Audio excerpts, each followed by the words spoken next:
Hello students, welcome to Learn Commerce. In today's class we will discuss about the introduction of debenture.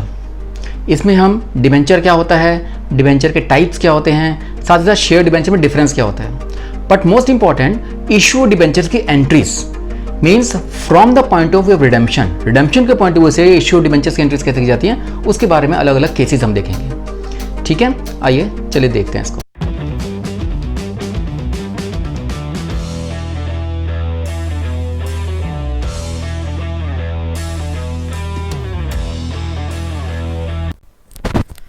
Hi everyone, hello, welcome once again to Learn Commerce.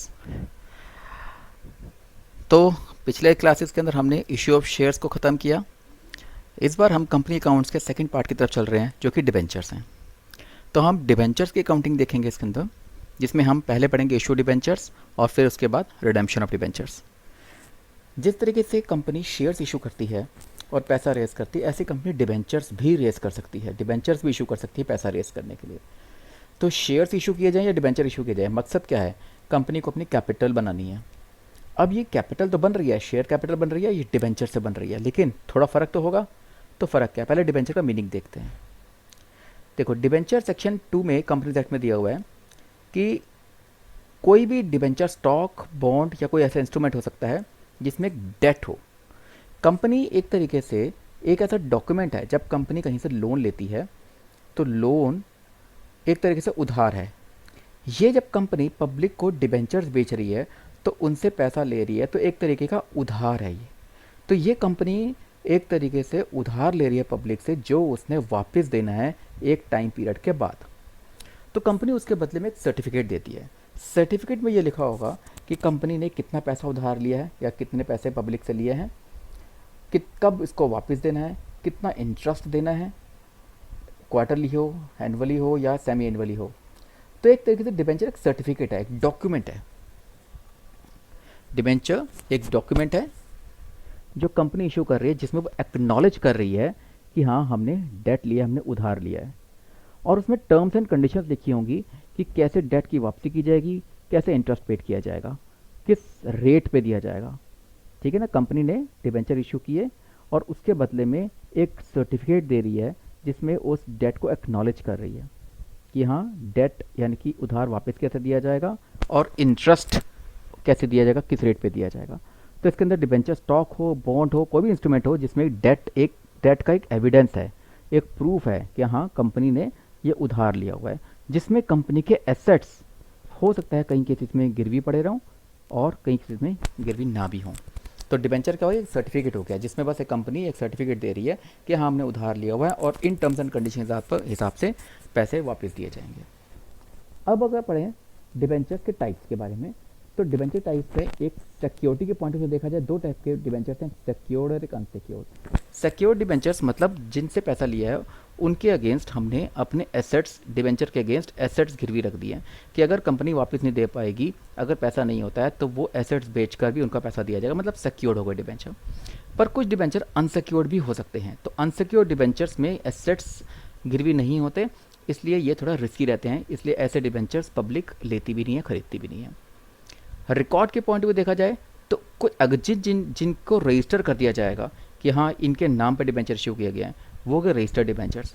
पर जो जिनके नाम से नहीं होते, जिसके हाथ में भी हो गया, उनको पैसा मिल जाएगा, वो कहलाएंगे बियरर डिबेंचर्स. प्रायोरिटी के बेस पर एक फर्स्ट डिबेंचर है, सेकंड डिबेंचर है. जिनको पहले पेमेंट दी जाएगी वो कहलाएंगे फर्स्ट डिबेंचर्स और जिनको प्रेफरेंस बाद में दी जाएगी वो सेकंड डिबेंचर्स. ये प्रायोरिटी के बेस पर हो गए. रिडेम्पशन के पॉइंट ऑफ व्यू से एक रिडीमेबल है, एक नॉन रिडीमेबल या इरिडीमेबल. जिनकी टर्म्स एंड कंडीशन में लिखा होगा कि 5 साल या 10 साल बाद पैसे वापस देने हैं डिबेंचर्स के, तो वो रिडीमेबल डिबेंचर्स होगा, जिनकी रिडेम्पशन होगी एक टाइम पीरियड के बाद. लेकिन जिनकी रिडेम्पशन का कोई टर्म्स एंड कंडीशंस नहीं होती, वो नॉन रिडीमेबल या इरिडीमेबल कहलाते हैं. नॉर्मली इरिडीमेबल डिबेंचर्स आज के टाइम पर कंपनीज इशू नहीं करती. कूपन रेट के हिसाब से एक स्पेसिफिक होता है कि हाँ, 8% या 10% या 12% रेट ऑफ इंटरेस्ट दिया जाएगा, और एक जीरो कूपन रेट है जिसमें कि रेट फिक्स नहीं होता, वो डिस्काउंट पर इशू कर दिए जाते हैं. नॉर्मली इसमें फिक्स रेट नहीं होता. कन्वर्टिबिलिटी बेस पर देखा है, जिन डिबेंचर्स को फ्यूचर में कभी भी शेयर्स में कन्वर्ट किया जा सकता है वो कन्वर्टेबल डिबेंचर्स, और जिनको कन्वर्ट नहीं किया जा सकता वो नॉन कन्वर्टेबल डिबेंचर्स. ये हो गए टाइप्स ऑफ डिबेंचर्स. अब आगे देखें तो शेयर और डिबेंचर, पहले डिफरेंस पकड़ लें. हमने शेयर का चैप्टर पढ़ा ऑनरशिप के पॉइंट पे देखा जाए तो शेयर होल्डर्स जो होते हैं कंपनी के ऑनर्स होते हैं। अगर आपने कंपनी के शेयर्स खरीदे तो you are the owners of the company, पर आपने अगर कंपनी के डिबेंचर्स खरीदे हैं तो you are the creditors of the company, you are the lenders of the company. एक तरीके से आपने कंपनीज को पैसा उधार दिया है, जबकि यहाँ पर पैसा इन्वेस्ट किया है। इन्वेस्टमेंट यहाँ पर भी है, पर यहाँ पर एक तरीके से आपका पैसा सिक्योर्ड है, सेफ है, ये पैसा आपको वापस मिलेगा ही मिलेगा अगर आपने कंपनी के डिबेंचर्स खरीदे हैं। तो you are the creditors of the company.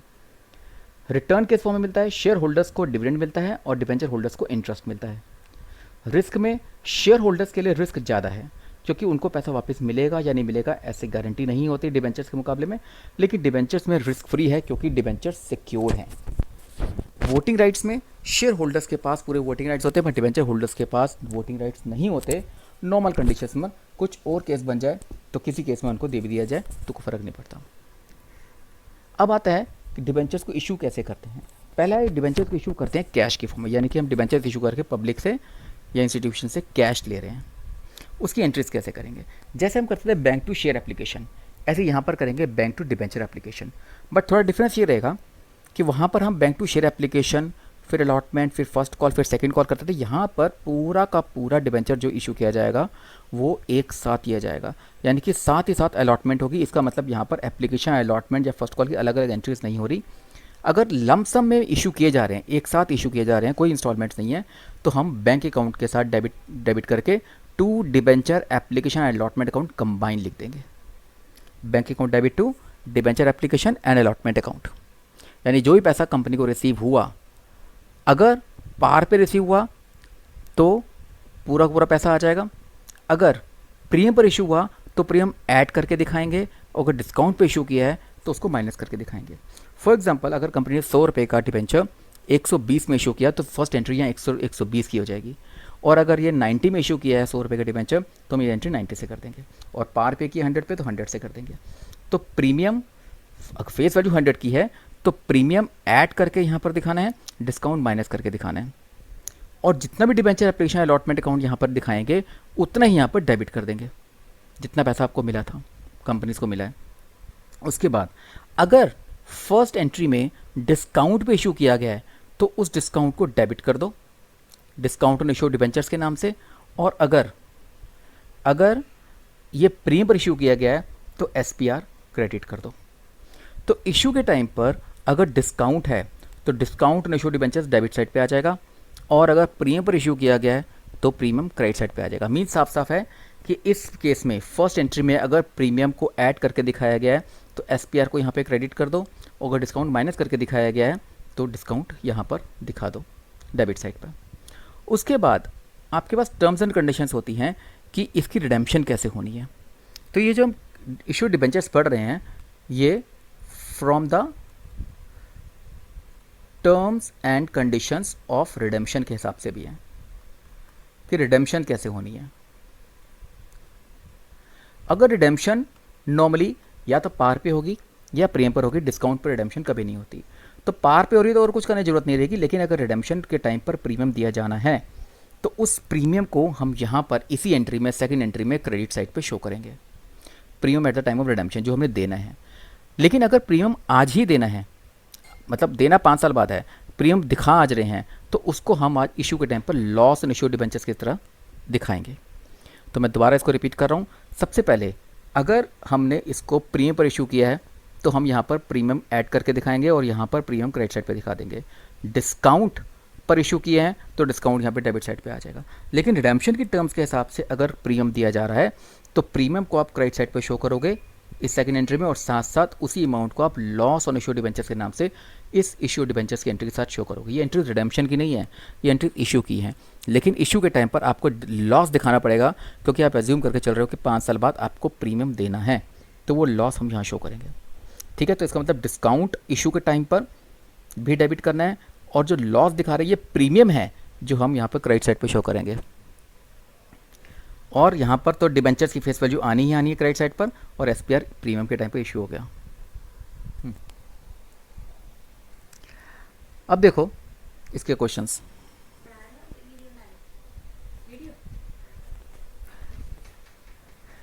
मान लो ए लिमिटेड ने, फर्स्ट केस है कि ए लिमिटेड ने 15,000 8% डिबेंचर्स इशू किए हैं। 8% मतलब ये इसकी कूपन रेट है, यानी कि इतना इंटरेस्ट दिया जाएगा डिबेंचर होल्डर्स को। 8% डिबेंचर्स हैं 100 रुपये के, 5% डिस्काउंट पर इशू किए हैं। To be repaid at par, यानी कि इसको 5 साल बाद पार पे ही रिडीम करना है, यानी कि प्रीमियम नहीं है। तो 15,000 डिबेंचर 100 रुपये के हिसाब से इशू किए गए, लेकिन 5% डिस्काउंट पर। तो 15,000 इंटू 100, 15 लाख रुपये हो गए। 15 लाख का 5% डिस्काउंट होता है 75,000। तो आपकी जो फर्स्ट एंट्री होगी, ये देखो, bank account debit to debenture application allotment account, और उसमें 15 लाख में से 5% डिस्काउंट माइनस कर दिया। इशू के टाइम पे डिस्काउंट है, इसलिए इस एंट्री में आपने डिस्काउंट माइनस करके दिखाना है 14,25,000।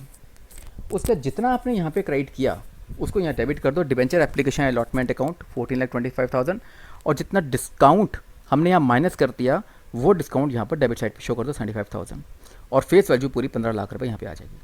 तो क्या पता लगा, फर्स्ट एंट्री में bank account debit to debenture application allotment के साथ अगर डिस्काउंट पे शेयर इशू, डिस्काउंट पे डिबेंचर्स इशू हुए हैं, तो आपने वो डिस्काउंट माइनस करके फर्स्ट एंट्री पे शो करना है। तो 15 लाख का 5% माइनस करके 14,25,000 कंपनी को रिसीव हुआ डिस्काउंट पे। वो 14,25,000 डेबिट साइड पे शो करने के बाद जो डिस्काउंट आपने ऊपर माइनस किया फर्स्ट एंट्री में, उसको इस सेकंड एंट्री में डेबिट कर दो, डिस्काउंट ऑन इशू डिबेंचर्स, जो कि एक तरीके से लॉस है, और टू डिबेंचर टू 8% डिबेंचर्स आपको यहाँ लिखने हैं 15 लाख रुपीज़ पूरी फेस वैल्यू। इस तरीके से आपका फर्स्ट केस हुआ। अब सेकंड केस देखो। सेकंड केस में ए लिमिटेड ने 10% डिबेंचर इशू किए 100 रुपये के, टोटल वैल्यू उसकी है 80 लाख की। तो एक तरीके से 80,000 शेयर्स हो गए, 80,000 शेयर्स हो गए 100 रुपये के हिसाब से 80 लाख के, लेकिन वो इशू कैसे किए, 5% प्रीमियम पर, और रिडीम ये भी पार पे ही होने हैं। तो रिडेम्पशन अभी पार पे चल रही है, लेकिन प्रीमियम पर इशू हुए हैं। तो अगर जैसे फर्स्ट केस में हमने डिस्काउंट माइनस करके फर्स्ट एंट्री में दिखाया था, यहाँ पर आप प्रीमियम को ऐड करके फर्स्ट एंट्री में शो करोगे। तो bank account debit to debenture application allotment में आपको 80 लाख में 5% ऐड करना है। तो ये 80 लाख रुपए की डिबेंचर्स थे, उसमें 5% प्रीमियम ऐड किया 4 लाख रुपीज़, तो बन गया 84 लाख। तो bank account debit to debenture application allotment account 84 lakh. इस 84 लाख को यहाँ डेबिट किया, debenture application allotment account debit to 10% debentures आपके 80 लाख की फेस वैल्यू है, लेकिन क्योंकि आपने जो प्रीमियम फर्स्ट एंट्री में ऐड किया था वो आपको यहाँ पर SPR के नाम से, सिक्योरिटी रिजर्व के नाम से आपको 4 लाख शो करना है।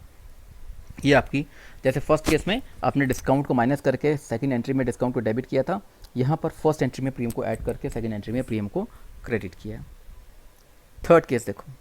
थर्ड केस में लिखा हुआ है कि ए लिमिटेड ने 50 लाख रुपए के डिबेंचर इशू किए हैं 100 रुपये वाले, मीन्स ये 50,000 डिबेंचर्स हो गए, क्योंकि रुपीज़ में है।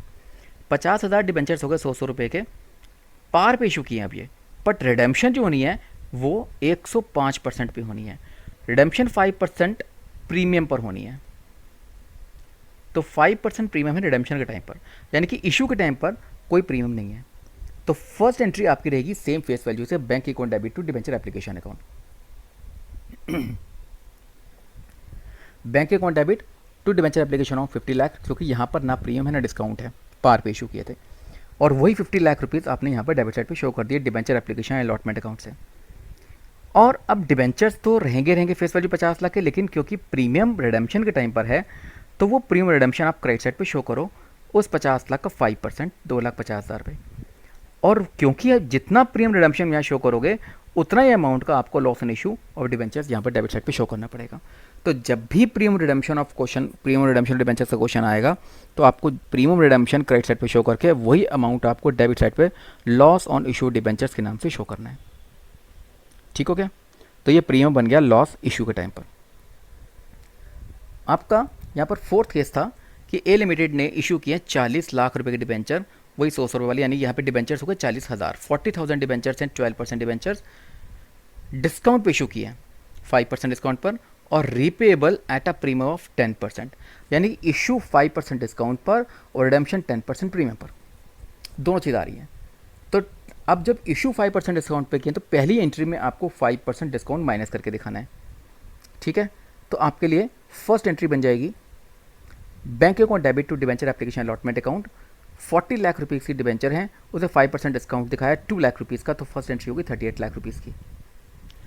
और 38 लाख से स्टार्ट किया सेकंड एंट्री को डिबेंचर एप्लीकेशन अलॉटमेंट अकाउंट, यानी जितना आपको यहाँ पे क्रेडिट करना है उतना यहाँ पे डेबिट चार्ट में शो करना है। अब जितना यहाँ पे माइनस किया आपने 2 लाख रुपए, वो डिस्काउंट के नाम से यहाँ शो कर दो।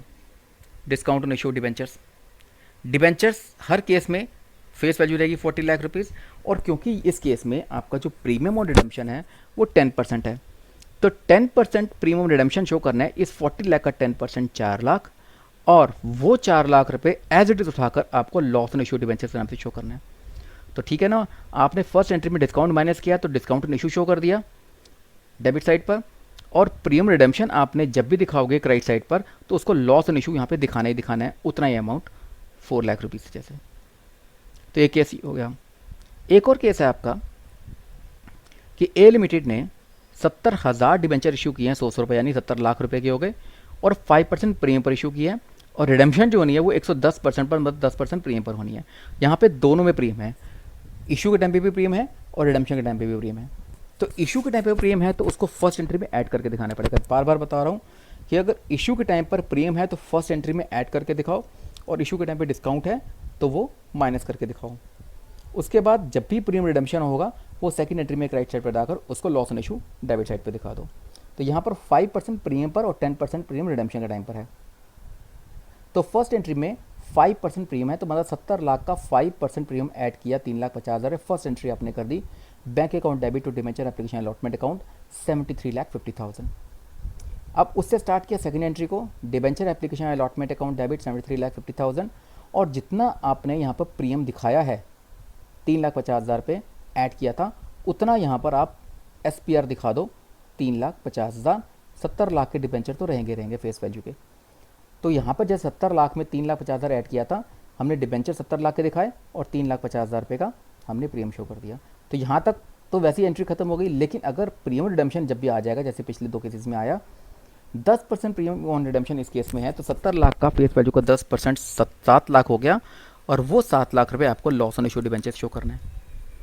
तो इसमें डिबेंचर एप्लीकेशन 73,50,000 हुआ, 70 लाख के आपने डिबेंचर दिखाए और 3,50,000 रुपये का SPR दिखाया। लेकिन जब भी रिडम्पशन के टाइम पे प्रीमियम आएगा वो आपने क्रेडिट साइड पे शो करके उतना amount loss on issue debenture show करना है। तो इस तरीके से हमने ये अलग अलग टाइप के 5 केसेस पढ़े कि जब भी डिबेंचर इशू करेंगे कैश में, लेकिन from the point of view of terms and conditions of redemption, तो आपको रिवीजन यही है कि जब डिस्काउंट पे इशू करेंगे तो पहली एंट्री में डिस्काउंट माइनस करो और उसको सेकंड एंट्री के अंदर discount on issue debenture debit side पे शो कर दो। अगर प्रीमियम रिडेम्पशन प्रीमियम इशू के टाइम पर प्रीमियम आ जाए तो फर्स्ट एंट्री में प्रीमियम ऐड करके दिखा दो और उसको सेकंड एंट्री में SPR के नाम से क्रेडिट साइड पे शो कर दो। उसके अलावा अगर कभी भी किसी को उस केस के अंदर प्रीमियम रिडेम्पशन भी आ जाए साथ ही साथ, तो उसको प्रीमियम रिडेम्पशन ऑफ डिबेंचर्स को क्रेडिट साइड पे शो करके सेकंड एंट्री में उसको लॉस ऑन इशू डिबेंचर्स के नाम से डेबिट साइड पे शो कर दो। तो इस तरीके से ये फर्स्ट केस हमारा खत्म हो जाता है। Okay students, that's all for today's class. आज की क्लास में हमने इस चैप्टर का डिबेंचर्स का इंट्रोडक्शन देखा, मीनिंग, उसके शेयर्स और डिबेंचर में डिफरेंस क्या होता है, साथ ही साथ जो डिबेंचर इश्यूज की एंट्रीज हैं, the 6 cases of debenture issues की from the point of redemption, वो हमने देखी। नेक्स्ट क्लास में हम इससे जुड़े हुए टॉपिक्स यानी इंटरेस्ट ऑन डिबेंचर्स का टॉपिक, राइटिंग ऑफ डिस्काउंट का टॉपिक, साथ साथ कोलेटरल सिक्योरिटी कैसे इशू की जाती है, और लास्ट में जो वेंडर से रिलेटेड क्वेश्चंस हैं वो हम अगली क्लास में देखेंगे। ओके, तो stay connected with learn in commerce and thank you.